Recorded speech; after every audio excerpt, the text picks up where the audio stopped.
Você já sentiu alguma dor de estômago tão forte que até mesmo a água que você tomasse, você sentia que seria capaz de cuspir fogo, tamanha queimação que você sentia?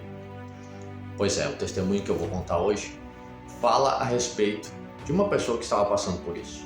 Alguns meses atrás eu fui convidado para levar a palavra, aqui no Paraguai mesmo, no quilômetro 13,5, uma de nossas congregações. E eu fui com alguns irmãos ali.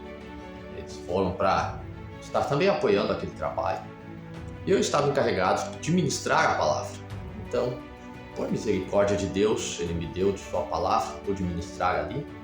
E de repente Deus me revelou uma menina que estava ali. Eu calculo, eu não perguntei e não conhecia ela, que ela deve ter os seus 11, 12 anos por aí.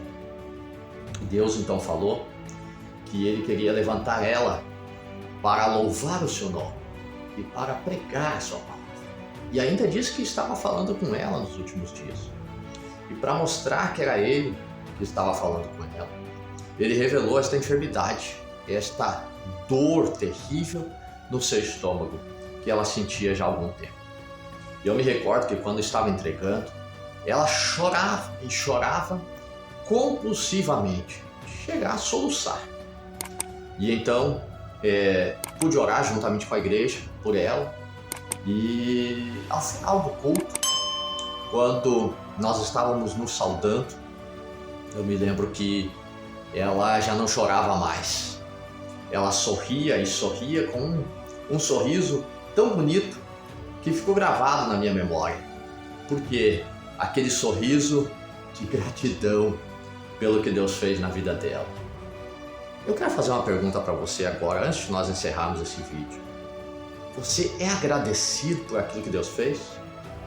Quantos milagres Deus já operou na sua vida? Você consegue contar as curas que Deus fez, os livramentos que Deus fez, as portas que Deus abriu? Eu quero te desafiar então. Conte aqui nos comentários aquelas coisas que Deus já fez. Conta só um, não precisa contar todos não. Conta só um.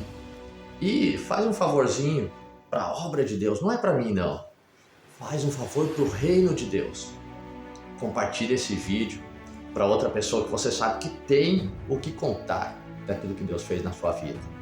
Deus vai estar te usando para abençoar esta vida e quem sabe outras aí que estão precisando, como essa menina estava, de uma bênção de Deus na sua vida. Que Deus te abençoe. Não se esqueça de se inscrever no canal, viu? Se você não é inscrito ainda, tá? E para você que ficou até aqui, coloque o teu nome, da onde você está falando. Eu quero fazer uma oração especial para você. Deus te abençoe. Até nosso próximo vídeo, se Deus quiser.